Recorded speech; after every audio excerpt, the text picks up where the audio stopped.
Last week, players like Kimani Vidal, Keishon Boutte, DeAndre Swift, and Wan'Dale Robinson went from fringe flex plays to players who won fantasy matchups. And honestly, oftentimes the difference between winning or losing your fantasy matchup comes down to making the correct flex decisions in your lineups. I have identified some players you might be considering for flex starts this week who have advantageous matchups in week 7 and just could go off and put your fantasy team over the top. Now, before I jump into those guys real quick, guys, we just crossed 90,000 subscribers. Thank you so much. Unbelievable, but we're this close to 100K. So please, if you haven't taken the time to subscribe to the channel, but you're enjoying the content, take 1 second, hit that subscribe button, help us get to 100K. We'd greatly appreciate it. All right, let's start at running back. And yes, this one is gross, but the numbers say maybe, just maybe, Rhamondre Stevenson is worth flexing this week and could be one of those players who absolutely surprises. First of all, look at it last week with Antonio Gibson out. Everybody, saying like, oh, this is it. This is it. Travion Henderson finally going to get more run. No, not quite. Rhamondre Stevenson dominated the snaps 41-17. Pretty much had the bulk of the carries 13-9. But what's most surprising here is he ran 15 routes while Henderson only ran 6, had 12.3 expected fantasy points per game. Look, Rhamondre Stevenson has not been good this year, but you know what? So hasn't Travion Henderson. And look, the Patriots just trust Rhamondre Stevenson more right now than they trust Henderson. I think that's pretty obvious. And when you look at this matchup right now, this is actually a good matchup for the Patriots run game. Right now, Tennessee allowing the 4th fewest points to quarterbacks, but the 4th most points to running backs. Now, a lot of that is the fact that teams are just blowing them out and running the ball at the end of the game. But look, the Patriots are 7-point favorites on the road right now. They're probably going to be winning pretty comfortably. And when you look at it specifically for how Rhamondre Stevenson matches up against his Tennessee run game, it's fantastic for him. Right now, 68% of Rhamondre Stevenson's runs this year have been man gap concept runs.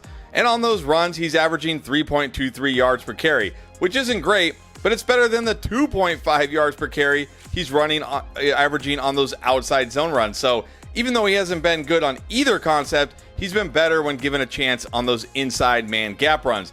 Then you look at the Titans defense. They're allowing the 4th highest yards per carry on those inside man runs, not to mention a 52.9% success rate. Look, Rhamondre is getting the touches. This is a good schematic matchup for him. It's probably a game where they're going to be able to run the ball late in this game in the second half. He's always got a chance to score a touchdown.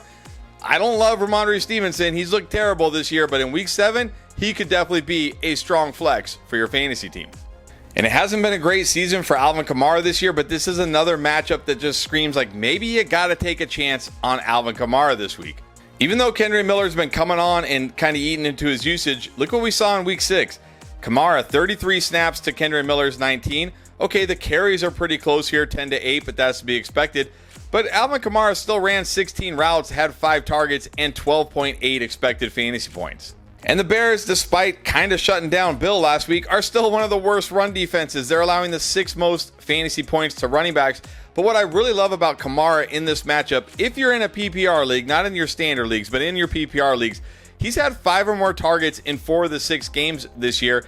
And the Bears are 4.5-point favorites at home, which means the Saints are probably going to be coming from behind, having to throw the ball a lot, which means he could be catching plenty of passes. And I'll tell you what else I really like about Alvin Kamara this week, other than just being a strong flex for your fantasy teams. Right now on Underdog, his receiving line, 3.5 receptions. I'm taking the higher on that. This guy's had 4 or more receptions in 3 straight games. Look, you pair that with the Michael Penix Jr. free pick you're going to get on Sunday. That's an easy way to knock out your first win. And don't forget, when you join using promo code ENDGAME, you're going to get a 50% deposit match up to $1,000 in bonus funds. Plus, you take that Penix Jr. pick and the Kamara receiving line, you put them together, and you play just $5. They're going to give you another $100 in bonus funds, win or lose. All right, now let's move on to wide receivers. Let's stick in that Saints offense because I really like Rashid Shaheed this week. This is one of these guys we know on any given week, this guy can hit a huge touchdown, just go off for your fantasy team. I think this week might be that week because you look at it right now, the Bears are running man coverage at the 9th highest rate. You look at Rashid Shaheed this year against man coverage, he leads the team in yards per route run versus man, and he has a very strong 0.3 targets per route run versus man. Contrast that to zone coverage, he's only has a 1.5 yards per route run and only a 0.16 targets per route run.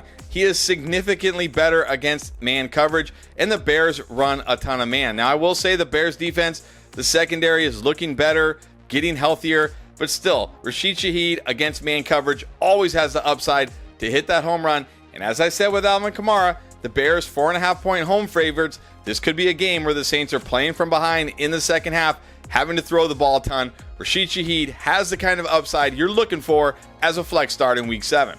And now a lot of the debate this week has been, which Johnson do you play, Tez or Cameron, wide receivers for the Tampa Bay Buccaneers? Look, we know Chris Godwin is out. We know Igbuka is out. Mike Evans is practicing. He's tending towards playing. Let's hope he does play. But even still, somebody else has to step up, and it's probably going to be one of the Johnsons. And based on my research and what I've seen, I think it's going to be Cameron. First of all, let's look at it last week in the second half with Igbuka completely out. Yes, Tez Johnson did run one more route than Cameron Johnson, but Cameron Johnson had a much higher targets per route run. And what I really liked here was he was in the slot 62% of the time. The Lions allow the third most points, most fantasy points to wide receivers targeted out of the slot. So this actually benefits Cameron Johnson just right there. But also look at the coverage shells that Detroit likes to use. Detroit runs the 6th most man, 7th most single high, and 5th most cover one. Now it's definitely a small sample here for these guys, but when you look at the Bucs pass catchers this year against these coverage shells, Cameron has been significantly better than Tez Johnson. So I think if I have to choose here, I'm going to choose Cameron Johnson running out of the slot against a defense that struggles against slot wide receivers, who's had a better numbers against the kind of coverage shells the Lions run. And look, Baker's been cooking. He doesn't matter. He doesn't care who the wide receivers are. He's going to chuck it. He's going to get the ball out. And with the Lions-Bucs matchup here, this could be an absolute shootout. I want to take a shot on somebody in this offense other than Mike Evans, of course. And I'm going to say it's Cameron Johnson, the guy you want this week. And Kendrick Bourne has been a great flex start 2 weeks in a row. And I think it's going to be a third week in a row because it's looking like we're going to see another week of Mac Jones here. They're saying they're going to be cautious with Purdy, probably give Mac Jones another start. Pearsall still not looking very likely to play here. But look, Juwan Jennings, playing with 5 broken ribs. This guy's not even close to 100% right now. And you look at it over the last 2 games with Mac Jones starting, he leads the team in first read percentage, yards per route run, receptions, yards, targets per route run, targets, and air yard share. Basically, he leads in every category that matters for pass catchers. Also, the Falcons play the most single high coverage 72% of the time. They're also in cover 3 50% of the time. When you look at it over the last 2 games against these coverages, his yards per route run actually goes up. And then finally, one more wide receiver I think you should be looking at flexing this week is Christian Kirk. We've kind of seen him starting to come on. Like before the team's bye in week 5 there, he ran the 2nd most routes of any wide receiver on the team, and he played out of the slot 81% of the time. He also had his best game in that game, 4 catches for 64 yards. Yeah, I know it was the Ravens, but we're seeing him starting to get healthier. Now he's had a week off with the bye. He should really be even healthier. This is a great matchup this week against the Seahawks. Yes, they are tough on paper, but what the Seahawks do is they kind of funnel everything over the middle, those short intermediate throws, and that's why they are allowing the 7th most points to slot wide receivers right now, but only the 14th most points to outside wide receivers. We saw Cooper Kupp had a pretty nice game against them last week out of the slot. I think Christian Kirk can do the same thing here. And this is a game it's probably going to be close because the Texans do have a good defense. But I don't know if Nick Chubb and Woody Marks are going to be able to run the ball against this Seahawks defense. So give me Christian Kirk as a flex spot this week if I need it, because I think this is a good schematic matchup in a game where I think the Texans are going to have to throw the ball more than they want to. And then I know a lot of you are streaming tight end or struggling tight end, so I have a couple of tight end options that not only do I think are great tight end starts this week, I think you could even consider flexing them in deeper leagues. Let's start with Mason Taylor of the Jets going against Carolina Panthers. I know it was terrible last week. The whole Jets offense was terrible last week. But that was the Broncos. This is the Panthers. The big difference here between the Broncos and the Panthers, well, many big differences, but the biggest one is the Panthers don't get any pass rush. They hardly get any pressure, whereas the Broncos are one of the best defenses in getting pressure. That should be good for Justin Fields right there. But also, you look at it, the Panthers right now, they're allowing the 2nd most points to tight ends. They play cover 3, 4th most among any defense. And you look at Mason Taylor this year, he leads the team in yards per route run versus cover 3, and he's 2nd in targets per route run.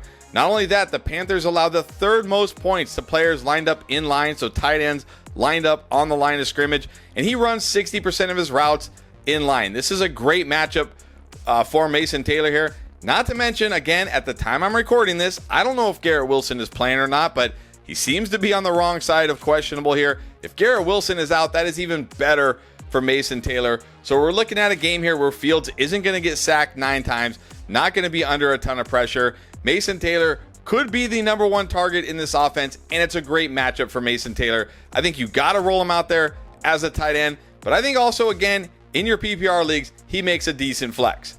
But I might like Harold Fannin of the Cleveland Browns even more, assuming David Njoku is out. And again, at the time I'm recording this, I don't know yet, right? It's too soon. And maybe by the time you're watching this, we still don't know. But if David Njoku is ruled out, I think you have to fire up Harold Fannin this week, almost no matter what.